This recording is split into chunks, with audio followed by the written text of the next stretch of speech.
Hello,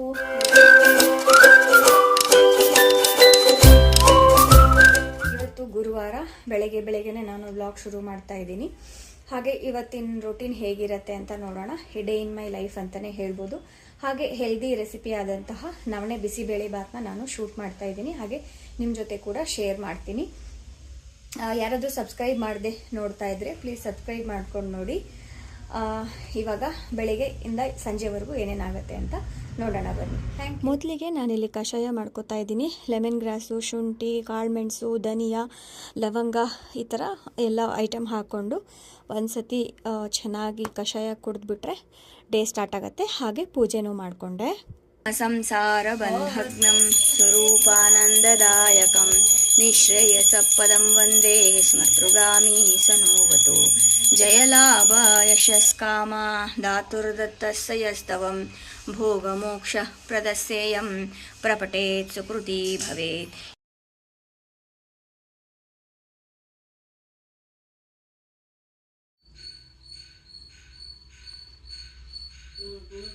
ನೋಡಿ, ಇಲ್ಲಿ ನಾನು 1 ಗ್ಲಾಸ್ನಷ್ಟು ನವಣೆ ಮತ್ತು 3/4 ಗ್ಲಾಸ್ನಷ್ಟು ತೊಗರಿಬೇಳೆ 4ರಿಂದ 5 ವಿಷಲ್ ಕೂಗಿಸಿದ್ದೀನಿ. ನೀವು 6 ಬೇಕಾದರೂ ಕೂಗಿಸ್ಕೋಬೋದು, ತೊಂದರೆ ಇಲ್ಲ.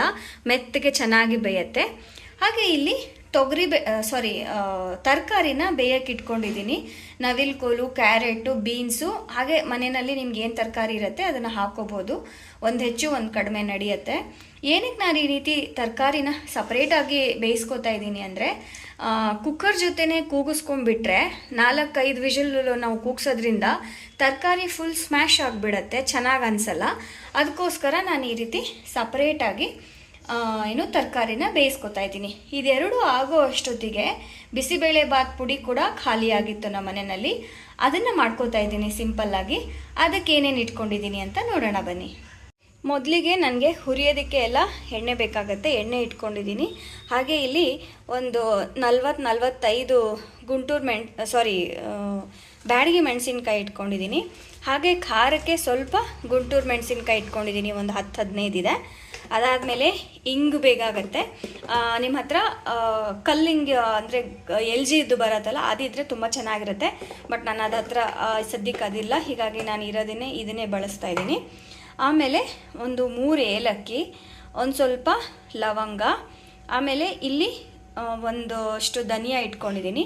ಒಂದು 2 ಟೇಬಲ್ ಸ್ಪೂನಷ್ಟು ಕಡಲೆಬೇಳೆ, ಒಂದು 2 ಟೇಬಲ್ ಸ್ಪೂನಷ್ಟು ಉದ್ದಿನಬೇಳೆ, ಒಂದು ದೊಡ್ಡ ಸ್ಪೂನಷ್ಟು ಗಸಗಸೆ, 1 ಸ್ಪೂನಷ್ಟು ಜೀರಿಗೆ, ಆಮೇಲೆ ಚಕ್ಕೆ ಇಷ್ಟು. ಆಮೇಲೆ ಇದು ಒಂದು ಹಾಫ್ನಷ್ಟು ಜಾಕಾಯಿ ಇಟ್ಕೊಂಡಿದ್ದೀನಿ. ಇದನ್ನೆಲ್ಲ ಇವಾಗ ಹುರ್ಕೊಂಡು ಬಿಸಿಬೇಳೆ ಬಾತ್ ಪೌಡ್ರ್ ರೆಡಿ ಮಾಡ್ಕೋತೀನಿ. ನೋಡಿ, ಎಲ್ಲ ಈ ರೀತಿಯಾಗಿ ಒಂದೊಂದಾಗಿ ನಾನು ಮಸಾಲೆ ಐಟಮ್ಗಳನ್ನ ಹಾಕ್ಕೊಂಡು ಹುರಿತಾ ಇದ್ದೀನಿ. ಈಗ ನೆಕ್ಸ್ಟು ಮೆಣಸಿನ್ಕಾಯಿ ಮತ್ತು ಕರಿಬೇವು, ಅರಿಶಿಣ, ಇಂಗು ಇಷ್ಟು ಹಾಕ್ಕೊಂಡ್ಬಿಟ್ರೆ ಹುರಿಯೋದು ಮುಗ್ದ ಹಾಗೇನೆ. ನೀವೆಲ್ಲ ಬಿಸಿಬೇಳೆ ಬಾತ್ ಪುಡಿನ ಹೇಗೆ ಮಾಡ್ತೀರಾ? ಇಂಗ್ರೀಡಿಯೆಂಟ್ ಏನಾದರೂ ಚೇಂಜ್ ಇದೆಯಾ ಅಂತ ಕಮೆಂಟ್ ಮಾಡಿ. ಆಮೇಲೆ ಮನೆಯಲ್ಲೇ ಮಾಡಿಕೊಂಡ್ರೆ ಹೆಲ್ದಿಯಾಗಿರುತ್ತೆ ಅಂತ ನಾನು ಸ್ಟಾರ್ಟ್ ಮಾಡಿದ್ದೀನಿ. ನಿಮ್ಗೇನು ಅನ್ಸುತ್ತೆ ಕಮೆಂಟ್ ಮಾಡಿ. ನೋಡಿ, ಇವಾಗ ಇದು ಆಗಿದೆ. ನಾನು ಇದಕ್ಕೆ ಅರ್ಶಿಣದ ಪುಡಿನ ಮತ್ತು ಗಸಗಸೆನ ಕೊನೆಗೆ ಹಾಕೋತೀನಿ. ಯಾಕೆ ಅಂದರೆ ಅರ್ಶಿಣದ ಪುಡಿ ಮತ್ತು ಗಸಗಸೆ ಮೊದಲೇ ಹಾಕ್ಕೊಂಡ್ಬಿಟ್ರೆ ಕಲರ್ ಎಲ್ಲ ಚೇಂಜ್ ಆಗಿಬಿಡತ್ತೆ, ಅರ್ಶಿಣ ಹುಸಿದೋಗ್ಬಿಡತ್ತೆ.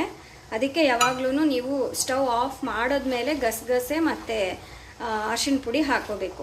ಇವಾಗ ಇದನ್ನು ಹೀಗೆ ಸ್ವಲ್ಪ ಹೊತ್ತು ಆರಕ್ಕೆ ಬಿಡ್ತೀನಿ, ಗ್ರೈಂಡ್ ಮಾಡ್ಕೋಬೇಕು. ನೋಡಿ, ನವಣೆ ಈ ರೀತಿ ಚೆನ್ನಾಗಿ ಬೆಂದಿದೆ.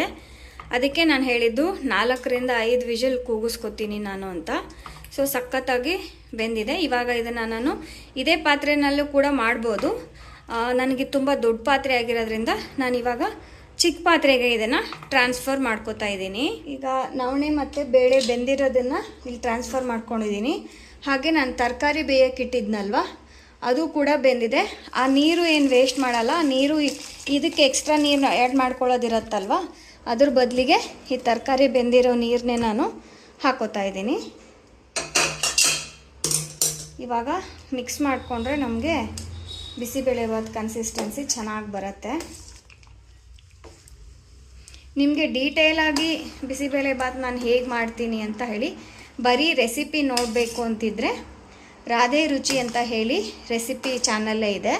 ನೀವು ಅಲ್ಲಿ ನೋಡಿದ್ರೆ ನಿಮಗೆ ನೀಟಾಗಿ ಬರೀ ಬಿಸಿಬೇಳೆಬಾತ್ ಮಾಡೋದು ಅಂದರೆ ನವಣೆ ಬಿಸಿಬೇಳೆಬಾತ್ ಮಾಡೋದನ್ನು ರೆಸಿಪಿ ಶೇರ್ ಮಾಡಿದ್ದೀನಿ, ನೀವು ಅಲ್ಲೂ ಕೂಡ ನೋಡ್ಬೋದು. ನೋಡಿ ಇವಾಗ ಈ ಕನ್ಸಿಸ್ಟೆನ್ಸಿ ಬಂದಿದೆ. ಇದಕ್ಕಿಂತ ನಾವು ಪುಡಿ ಮತ್ತು ಉಪ್ಪು ಅದೆಲ್ಲ ಹಾಕಿ ಇದು ಕುದ್ದಾದಮೇಲೆ ಸ್ವಲ್ಪ ಯೂಶ್ವಲಿ ಬಿಸಿಬೇಳೆಬಾತ್ ಸ್ವಲ್ಪ ಈ ಥರ ಇದ್ರೇ ಚೆನ್ನಾಗಿರುತ್ತೆ.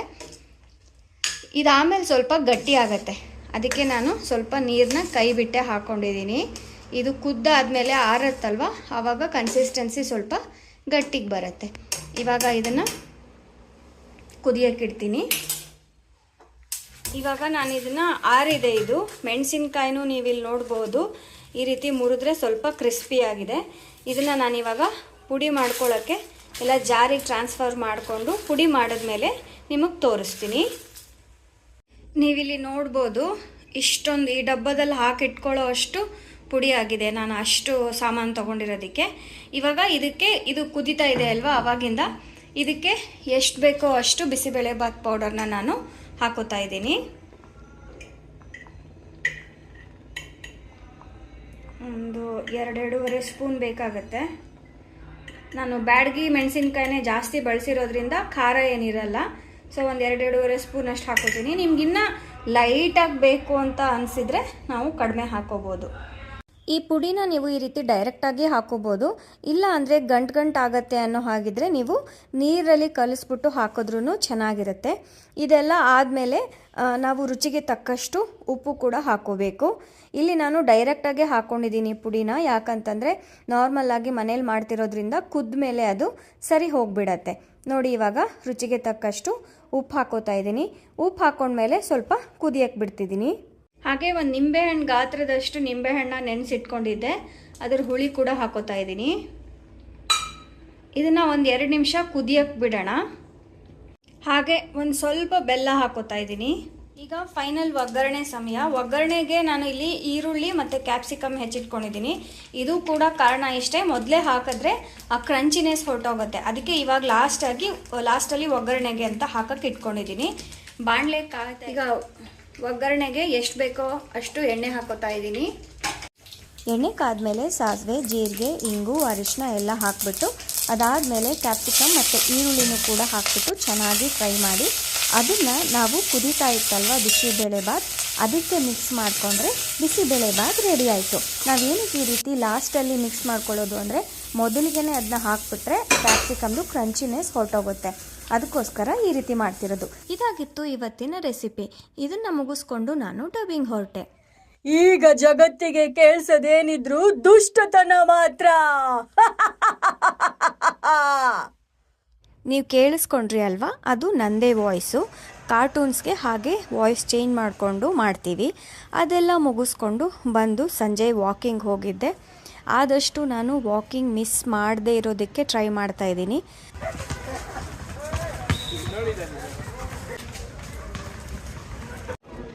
ಇದು ಈಸಿ ಆಯಿತು ಅಂದರೆ